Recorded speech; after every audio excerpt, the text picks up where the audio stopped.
तो ब्रेक के बाद एक बार फिर आपका स्वागत है और आज हम आपको सरकारी जमीन की लूट दिखाने वाले हैं। पिछली सरकार में कई सरकारी स्कूलों का मर्जर हुआ था। अब जिन स्कूलों का मर्जर हुआ उन स्कूलों की जमीन पर भूमाफिया कब्जा कर रहे हैं। इतना ही नहीं, भूमाफिया बाकायदा पूरे तालाब को ही गायब कर दे रहे हैं, तालाब को छोड़ नहीं रहे हैं, तालाब को भूमाफिया भर कर उसके ऊपर घर बना रहे हैं। आप ये रिपोर्ट देखिए, इसके आगे की बातचीत इसके बाद होगी। रिपोर्ट दिखाइए। जिला सरायकेला खरसावां, आदित्यपुर वार्ड नंबर 35, मौजा कुलू पटांगा, खाता नंबर 81, प्लॉट नंबर 737 और 743, जमीन का नेचर आनाबाद बिहार सरकार। इतना सब कुछ जानने के बाद आप समझ गए होंगे कि जिस जमीन की हम बात कर रहे हैं वो जमीन सरकारी जमीन। इस जमीन पर हम और आप कुछ बना नहीं सकते। ये स्कूल की जमीन है और इस जमीन को हम और आप खरीद भी नहीं सकते। लेकिन अब इस जमीन पर चल क्या रहा है आप खुद देखिए। ग्राउंड जीरो पर हम खड़े हैं आदित्यपुर आरआईटी थाना से महज कुछ ही दूरी पर। आपको बता दें कि हमारे जो अगल बगल आप पहले नज़ारा देख रहे हैं, ये तालाब और ये घरों का, जहां ईंटा लगे हुए हैं और तमाम तरह की बड़ी बड़ी बिल्डिंगें बन रही हैं, घरें बन रही हैं और पक्की मकानें बन रही हैं। हाँ, आप ज़रूर सोच सकते हो कि वाकई में ये ज़मीन काफ़ी महंगी होगी। जी हाँ, महंगी है। और मैं आपको एक चीज़ दिखाता हूँ। बगल में एक सरकारी स्कूल है, आप देख सकते हैं। एक सरकारी स्कूल है, राजकीय मध्य विद्यालय के नाम से जानी जाती है, कुलूप टांगा। आप देख सकते हैं कि राजकीय मध्य विद्यालय, एक वहाँ लाल गुलाबी करके एक बिल्डिंग दिख रही है। उस बिल्डिंग के अलावा आप देख रहे हैं कि अगल बगल पूरे घर बन गए हैं और अच्छे खासे बड़े बड़े भवने खड़े हैं और बिल्डिंगें खड़ी हैं। आपको बता दें कि ये जो घर आप देख रहे हैं, ये कोई ज़मीन किसी की रैयती ज़मीन नहीं है। जी हाँ, चौंकिए मत। ये ज़मीन जो है यहाँ के दलालों के द्वारा बेची गई ज़मीन है औने पौने दामों में, और वो भी दाम ऐसा कि 5 लाख या 6 लाख कट्ठा करके ज़मीन यहाँ बेची जा रहे हैं। और आप देख सकते हैं एक तालाब जो है, ये तालाब को भी दलालों के द्वारा भर दिया गया है। ये तालाब बिल्कुल ही अभी बंद होने के कगार पे है। बहुत बड़ी तालाब थी। इसके बगल में एक अवैध चिमनी भी चल रही थी, जो भट्ठा इसको बोलते हैं, जहाँ पे ईंट निकलते हैं। ऐसा नहीं है कि इस मामले की जानकारी अंचल कार्यालय को नहीं है या फिर ये पता नहीं है कि यहाँ भूमाफिया हैं। सब पता है, हर किसी को पता है, पर पता नहीं क्यों अब तक कार्रवाई के नाम पर बस खाना पूर्ति हुई। कुलूप टांगा का सरकारी भूमि जो कब्जा हो रहा है दलालों के द्वारा, उसको कुलूप टांगा में मोती नगर और साई नगर स्थित सरकारी भूमि के अतिक्रमण की सूचना प्राप्त हुई थी। जांच की गई अंचल अमीन और संबंधित कर्मचारी के द्वारा। प्रथम दृष्टया वह सरकारी भूमि प्रतीत होता है। हम लोगों के द्वारा संबंधित पक्ष को नोटिस निर्गत कर उस पर आवश्यक कार्रवाई की जा रही है। तो क्या सरकारी जमीन ऐसे ही लूटी जाएगी? क्या तमाशबीन बना रहेगा अंचल कार्यालय? क्या तमाशबीन बना रहेगा स्थानीय थाना? में तो हम पहुंच गए हैं, लेकिन प्रभारी महोदय किसी काम से क्षेत्र में दौरा पे निकले हुए हैं। लेकिन ये हमारी जानकारी इनके द्वारा ली जाएगी कि क्या इस क्षेत्र में इस तरह के अवैध जमीनों पे जिस तरह से दलालों द्वारा कब्जा कर आम लोगों को बेचा जा रहा है, ये कितनी सही है और इस पर इनकी कार्रवाई क्या होगी। फिलहाल जब हम लोगों की फ़ोन से इनसे बात हुई तो इन्होंने ज़रूर ये बात कही कि सीओ, जो गम्हरिया सीओ हैं, उनके तत्वाधान में अगर किया गया कोई भी ऐसा कार्य होगा जो इस ज़मीन से जुड़ी हुई समस्या से जुड़ी हुई बात होगी, मैं उनके साथ अवश्य खड़ा रहूँगा और इन ज़मीन दलालों के प्रति जो भी अगर आवश्यक कार्रवाई करनी पड़ी मैं ज़रूर करूँगा। फिलहाल कैमरा पर्सन दीपक के साथ सुनील कुमार, सरायकेला। अब आप सोचिए भाई, हमने आपको दिखाया कि 68.5 डिसमिल का खेल कैसे हुआ और अब आप देखिए कि सरकारी जमीन पर लूट कैसे हो रही है। आप अंदाजा लगाइए कि कितना बेखौफ है ये भूमाफिया। इन्हें पता है कि भाई इनके ऊपर इनका कोई कुछ बिगाड़ ही नहीं सकता। इन्हें पता है कि इतिहास गवाह है कि भाई ऐसे भूमाफियाओं का कुछ नहीं हुआ है। इसलिए ये बेझिझक सरकारी जमीन पर कंस्ट्रक्शन कर रहे हैं, सरकारी जमीन बेची जा रही है। सरायकेला से हमारे साथ सुनील जुड़े हुए हैं, हमारे साथ सुशांतो दा भी जुड़े हुए हैं रांची से स्टूडियो से, और हमारे साथ जुड़े हुए हैं राधा कृष्ण गुप्ता साहब, वरिष्ठ अधिवक्ता हैं। मैं एक बार सुनील के पास सबसे पहले आ रहा हूं। सुनील भाई, इतने बेखौफ है भूमाफिया, इतना तो तय है कि भाई ऐसे सरकारी जमीन पर कब्जा करने वाला कोई छोटा मोटा आदमी नहीं होगा। ये पूरा एक नेक्सस चलता है, वहां के काफी बड़े लोग होंगे, नामाचीन लोग होंगे, पहली चीज। दूसरी चीज, ऐसा संभव नहीं है कि अंचल अधिकारी को मदद से, अंचल कार्यालय से इनको मदद नहीं मिल रही होगी। ऐसा संभव नहीं है कि स्थानीय थाना से इन्हें मदद नहीं मिल रही होगी। सुनील जी बिल्कुल, आपने ये बिल्कुल सही बात कही है। आपको बता दें कि जो भी ये भूमाफिया हैं, इतने ये दबंग है और इतनी इनकी मनोबल तेज है कि ये किसी से नहीं डरते हैं, और इनकी राजनीति राजनीति के लोगों से इतनी अच्छी पहुंच है, इतनी पहचान है कि ये किसी को कुछ नहीं समझते हैं, और ना ही किसी पदाधिकारी को भी समझने का प्रयास नहीं करते हैं। जहां तक सवाल आप बोल रहे हैं कि इन्हें इनके अंदर डर नहीं है, तो मैं बताता हूं, यहाँ जो भी लोग हैं वो कोई न कोई पार्टी से ताल्लुकात रखते हैं। ऐसे यहाँ नेता इस जमीन और भूमाफियाओं का जो नाम है, ये मैं अब क्या बताऊं, ये जितने भी भूमाफिया एक तरह से मुझे तो ये भी खबर है कि पूर्व मेयर प्रत्याशी तक इस जमीन पर कब्जा किए हुए हैं। मुझे तो ये भी जानकारी है कि पूर्व मेयर प्रत्याशी तक जो है, बिल्कुल ये, जी बिल्कुल, ये कहीं ना कहीं वहाँ जो लोग हैं, पूर्व मेयर प्रत्याशी मुन्ना शर्मा जी हैं, जिनका नाम आ रहा है। एक वहाँ पे जब हम लोगों से बात किया तो बोले पूर्व मेयर प्रत्याशी जो है मुन्ना शर्मा जी, उनके द्वारा हम लोग जमीन लिए हैं।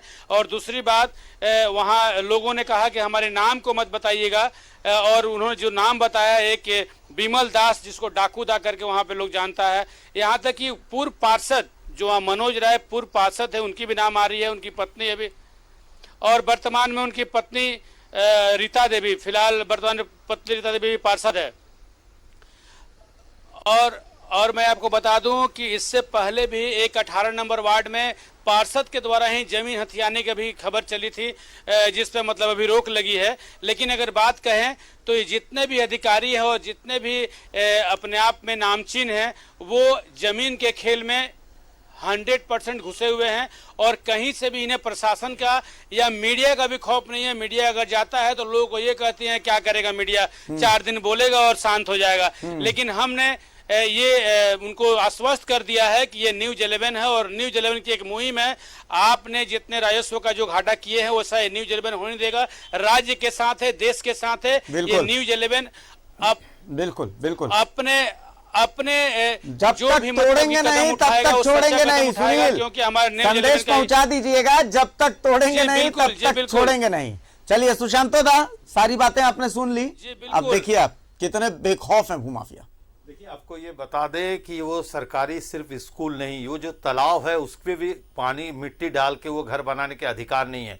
तालाब हमारी हो सकती है, लेकिन तालाब बन जाने के बाद वो सरकारी प्रॉपर्टी है, उसे कोई नहीं उसे बंद कर सकता है। तो ये भी एक है कि वो भी प्रॉपर्टी सरकारी है, उस प्रॉपर्टी भी सरकारी है। जितने भी वहां पर घर बने उसमें नक्शा निश्चित तौर पर बने हैं। ये नक्शा पास करने वाले से लेके रजिस्ट्रार से लेके सीओ से लेके जो भी रसीद उसमें कटे हैं सब इलीगल है। उसको इलीगल रहने के कारण तुरंत उसे सरकार को देखना चाहिए। हमारे माननीय मुख्यमंत्री जी को इस पर देखना चाहिए, क्योंकि हमारे वो सिर्फ भू राजस्व मंत्री भी हैं। इसे ध्यान देने की जरूरत है। अगर इस तरह से होते रहे तो हमें लगता है कि झारखंड एक लूटखंड और आगे और बढ़ते जाएंगे। इसे रोकने की जरूरत है और मुख्यमंत्री को इस पर ध्यान देने की जरूरत है। राधा कृष्ण जी, देखिए सरकारी जमीन पर भी भूमाफिया कब्जा कर रहे हैं। अब देखिए, अब सवाल ये उठता है सर, देखिए आपकी इस जमीन, जब जमीन बिकी है तो जमीन की रजिस्ट्री भी हुई होगी। अब जब जमीन की रजिस्ट्री होगी तो क्या रजिस्ट्रार ने ये चेक करने की जहमत नहीं उठाई होगी कि भाई इस जमीन का नेचर क्या है? आनाबाद बिहार सरकार की अगर जमीन है, उसका नेचर वैसा है, तो भैया क्या आंख बंद करके रजिस्ट्री हो जाती है? हम आपको पहले ही बताएं कि एक जो रिकॉर्ड है उसमें तो सब जमीन का नेचर लिखा हुआ रहता है। जी जी बोलिए। अब जो अनाबाद जमीन है उसका मतलब ही है कि उसका ऊपर हम कोई घर द्वार नहीं बना सकते। उसमें जो अपना जो नियम है, जो संथाल परमानेंट टेनेंसी एक्ट है या फिर जो आपका CNT एक्ट है, उसमें ये है कि उसमें भैया ना हम कोई आबाद कर सकते, वो घर नहीं बना सकते। अनाबाद का मतलब ही हुआ कि वहाँ कोई मतलब रह नहीं सकते, आबादी नहीं हो सकती इस वहाँ। कंडीशन में जब वो जमीन का नेचर ही ढलाई नहीं हो आबादी सकती नहीं, वहाँ। बाद का मतलब होता है मतलब बसना। हाँ, बाद का मतलब अनाबाद, जिसका फलना फूलना नहीं हो, जिसपे फल फूल नहीं सकते, हम रह नहीं सकते हैं।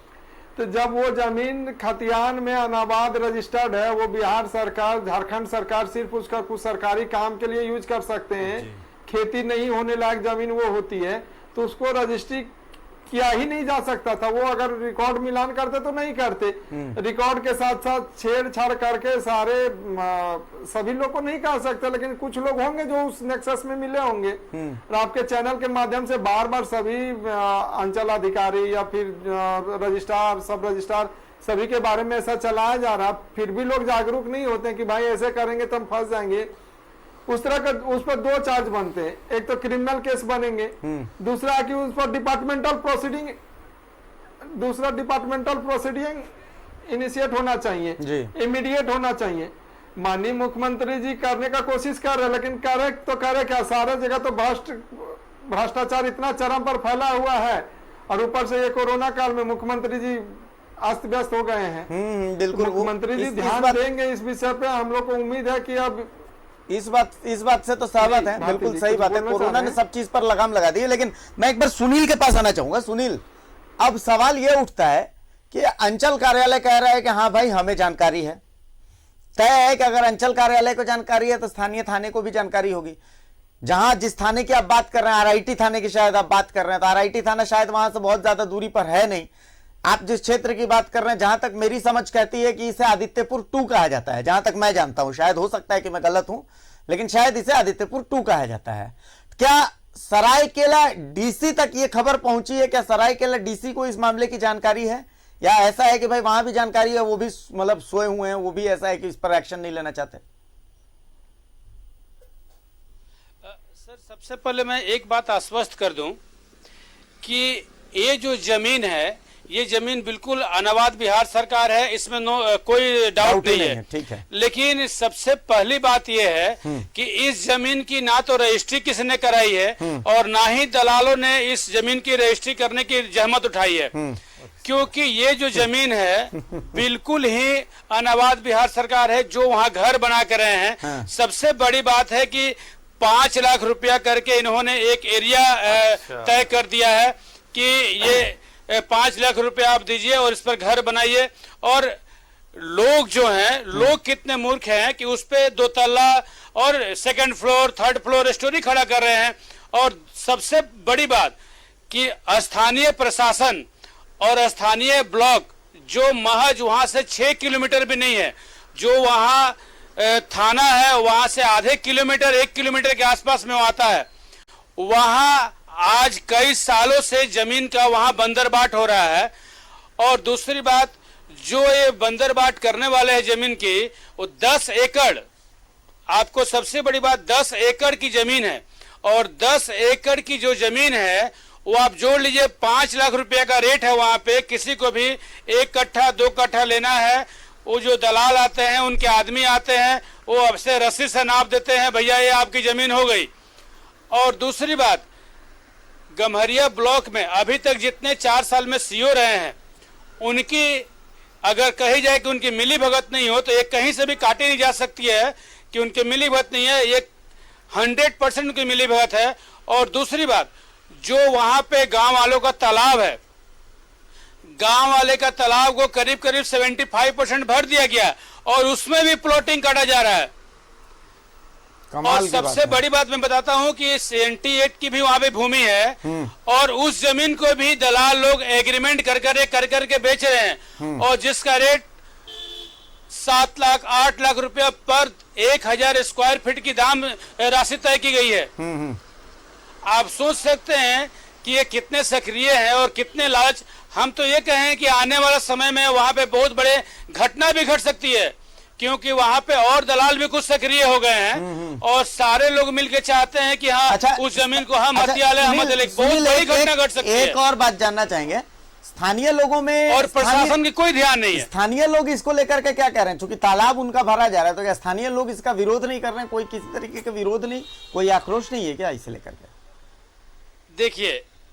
देखिए वहां पे जो स्थानीय हैं वो लोग जो हैं वो एक बहुत आम मजदूर किस्म के लोग हैं, और बहुत पहले के आदिवासी एक जो लोग हैं बैठे हुए हैं, उनका एक हुजूम है वहां पे आदिवासियों का। वो लोग को मूर्ख बना करके, पैसे के लालच दिखा करके उनके पैसे को, उस पैसे को आम लोगों को जिस तरह से बेवकूफ बना रहे हैं, क्योंकि आदिवासी है, आदिवासी का जमीन है, इसको आप ले सकते हैं, एग्रीमेंट कर सकते हैं, कहीं से कोई दिक्कत नहीं है। और वैसे में ही यहाँ तक कि कुछ दलाल तो डुप्लीकेट पेपर ही बना चुके हैं। बताइए कि ये पेपर देख लीजिए, और उसमें बहुत सारे लोग फंस गए हैं। इसके बाद देखिए, अब इसके बाद और सबसे बड़ी बात, हाँ जी जी बोलिए बोलिए बोलिए, बोल लीजिए, पूरा कर लीजिए। सबसे बड़ी बात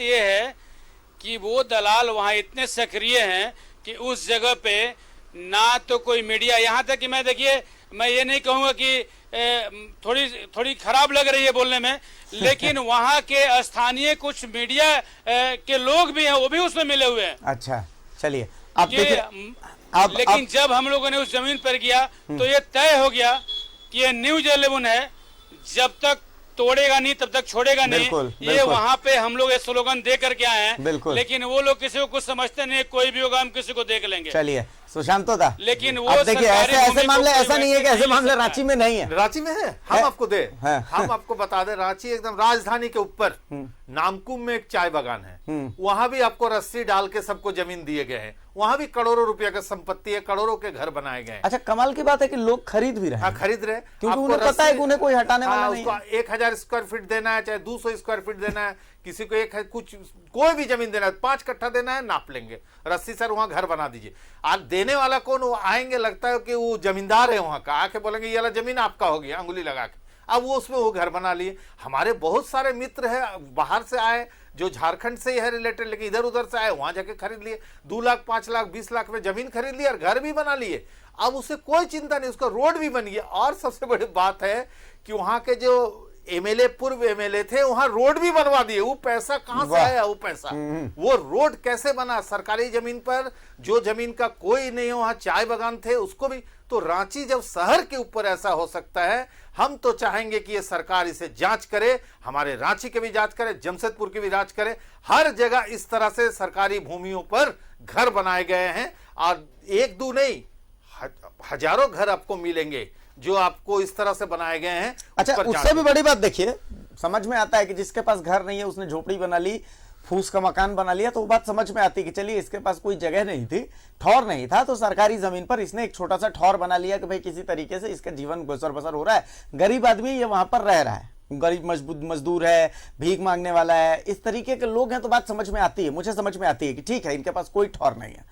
लेकिन मुझे तब समझ में नहीं आता जब मैं वहां देखता हूं कि 2 मंजिला, 3 मंजिला, 4 मंजिला तक मकान तैयार हो जाती है, घर के बाहर चमचमाती गाड़ियां लगी रहती हैं, और उसके बावजूद जो है वहां पर कंस्ट्रक्शन भी हो रहा है। उन्हें पता है कि भाई हमें कोई हटाने वाला नहीं है। आपको बता दे, 10-10 कट्ठा जमीन लेके, 20-20 कट्ठा जमीन लेके घर बना के सब रेंट पे दे दिए, और 3 लाख 4 लाख रुपया महीना उठा रहे रांची शहर के बीच में। तो ये सरकारी जमीन पर है, लेकिन इस पर देखने वाले कोई नहीं है, सब पॉलिटिकल में आ जाते हैं कि उस विधानसभा, इस विधानसभा का चक्कर में ये फंसे रहते हैं, और वो माले माल है क्योंकि वो नेताजी लोग के साथ मिले हुए हैं। गुप्ता जी, आपके पास तो लगातार ऐसे मामले आते रहे होंगे, जमीन के मामले लगातार आपके सामने आते रहते होंगे, चूंकि आप तो कोर्ट से जुड़े हुए हैं, कोर्ट की प्रोसीडिंग से जुड़े हुए रहते होंगे, तो लोग रोज पहुंचते होंगे जमीन के मामले। मतलब ऐसा मुझे नहीं लगता कि ऐसा कोई परिवार नहीं है जिसके सामने चाहेंगे। हाँ जी, बोलिए ना गुप्ता जी। आदित्यपुर ब्लॉक मामले में जैसे आपने पूछा कि इसमें आम लोग विरोध नहीं करते हैं, आम लोग इतना निस्सहाय होते हैं, इतना असमर्थ होते हैं, इतना लाचार होते हैं, अगर वो विरोध करते हैं तो उस पर एफआईआर दर्ज कर दिया जाता है मिली भगत के द्वारा, और फिर वो बेचारा गरीब आदमी अपना काम छोड़ के कोर्ट कचहरी, हाईकोर्ट हम लोग के पास आते रहते कि भैया मेरा कोई दोष नहीं था, हम तो सब मिलके जुलूस निकाले थे कि ऐसा ऐसा मत करो, देखिए मेरे ऊपर सरकारी काम में ये छेड़छाड़ करने का आरोप पे हम पर एफआईआर कर दिया, रोड ब्लॉक करने का एफआईआर हो गया। एक तो ये बात है। दूसरा बात आपने जो बताया कि उसका कोई पेपर नहीं बन रहा, वो सरकारी जमीन है, तो सीओ साहब उधर से जाते होंगे या और कोई अधिकारी जाते होंगे जिनको ये मालूम होगा कि वो भाई गैराबाद अनाबाद जमीन है, वो सरकारी जमीन है, तो उसको तो देखना चाहिए ना, उनको देखना चाहिए कि कैसे क्या करना है, नहीं करना है, इस पर बिल्डिंग बन रहा है, बाउंड्री वाल हो रहा है, ये हो रहा, वो हो रहा है। जैसा कि सुशांतोदा बता रहे थे कि रांची में, तो रांची में जितने आदिवासी बंधुओं की जो जमीन अभी जो हम लोग यहाँ सुनते हैं कोर्ट में कि भाई एक सादा पट्टा बनवा लो, उसका तो रजिस्ट्री होना नहीं है। 1908 में जब सीएनटी बना, 1949 में जब एसपीटी एक्ट बना, बनाने वाले ने ये सोच के ही बनाया था कि हमारे आदिवासी बंधु काफी सीधे होते हैं, उनके जमीन को कैसे सुरक्षा किया जाए, कैसे सुरक्षित रखा जाए। लेकिन अभी का जो भ्रष्ट अधिकारी और जो भी बोल सकते हैं, दलाल बोलिए, बिचौलिया बोलिए, सब मिल के इस हिसाब से सादा पट्टा बना दिया जाता है, उसमें बिजली दे दिया जाएगा, वहाँ रोड बन जाएगा, वहाँ नाली बन जाएगा। ये होना नहीं चाहिए ना। जब रजिस्ट्री हुआ नहीं तो आपको हम पानी कनेक्शन क्यों दें, रजिस्ट्री हुआ ना तो बिजली कनेक्शन क्यों दें। घर बन गया बिजली कनेक्शन मिल जा रहा है, घर बन गया नाली बन जा रहा है, घर बन गया रोड बन जा रहा है। ये तो सब न सब मिली भगत है। और कम से कम माननीय मुख्यमंत्री जी, मैं आपके चैनल से आग्रह करूंगा कि इस विषय पे थोड़ा ध्यान देने की आवश्यकता है। रांची नहीं, रांची झारखंड के सभी जिलों में ऐसे हो रहे हैं। संथाल परगना में जाइएगा तो वहां नॉन सेलेबल जमीन होता है, जो उसका नाम ही है नॉन सेलेबल, जो बिक नहीं सकता, उसका भी लोग सिंपल सा एग्रीमेंट बनवाएगा, नोटराइज करवाएगा, लोग घर बनाने रहते हैं, घर बनने के बाद सारा खेल हो जाता है। तो जो विरोध करना चाहेंगे वो तो या तो एफआईआर में फंस जाएंगे, कोर्ट कचहरी में फंस जाएंगे, और जिनके पास पावर है, जो कर सकते हैं, वो अधिकारी का इस पर संज्ञान ही नहीं लेते हैं। वो आंख बंद करके साहब गाड़ी से निकलते घर में पेपर लेके और पढ़ते हुए अपना ऑफिस, फिर ऑफिस से निकले पेपर पढ़ते हुए घर। बिल्कुल बिल्कुल। रास्ता में क्या हो रहा किसी को कोई मतलब ही नहीं है। गाड़ी की एसी में बहुत ठंडी ठंडी हवा आती है तो वो क्या होता है कि आंख लग जाती है। ऑफिस में बहुत ज्यादा काम रहता है ना, हमारे अधिकारियों के ऊपर बहुत ज्यादा जिम्मेदारी होती है। चलिए, और देखते होंगे हम लोग सभी लोग देखते हैं कि घर से जी कि पेपर पढ़ते हुए गए, पेपर पढ़ते हुए आ गए, दाएं बाएं देखना नहीं है। अधिकारी का ये मतलब नहीं कि अब सिर्फ ऑफिस में बैठ के ही काम करेंगे। बिल्कुल बिल्कुल, एकदम सही बात बोली है। तो देखिए, जिस एरिया में हम रह रहे हैं वहाँ कुछ हो रहा तो वो सब कुछ एकदम सबको जानकारी होती है। तो बहुत महत्वपूर्ण मुद्दा उठाया है, और बहुत महत्वपूर्ण मुद्दा जब हमने उठाया है तो मैं सरायकेला डीसी से निवेदन करूंगा कि सर इस मामले में संज्ञान लीजिए। ये सरकारी जमीन है, ये सरकार की जमीन है, आम लोगों की जमीन है, इसे बिकने मत दीजिए। आपका संज्ञान लेना बेहद जरूरी है। बहुत शुक्रिया सुनील, बहुत शुक्रिया राधा कृष्ण जी, बहुत शुक्रिया सुशांतोदा, आप सभी का कि इस महत्वपूर्ण मुद्दे पर हमने बातचीत की। अब जो करना है वो तो प्रशासन को करना है, हमारा काम है खबरें दिखाना, और हमारा काम है गलतियों से सवाल करना, जहां गलत हो रहा है वहां पर सवाल करना, और साथ में आपको यह बताना है कि हम आपके साथ हैं। जब तक हम तोड़ेंगे नहीं तब तक छोड़ेंगे नहीं। भ्रष्टाचार के खिलाफ हमारी ये लड़ाई जारी रहेगी। फिलहाल इजाजत दीजिए, नमस्कार।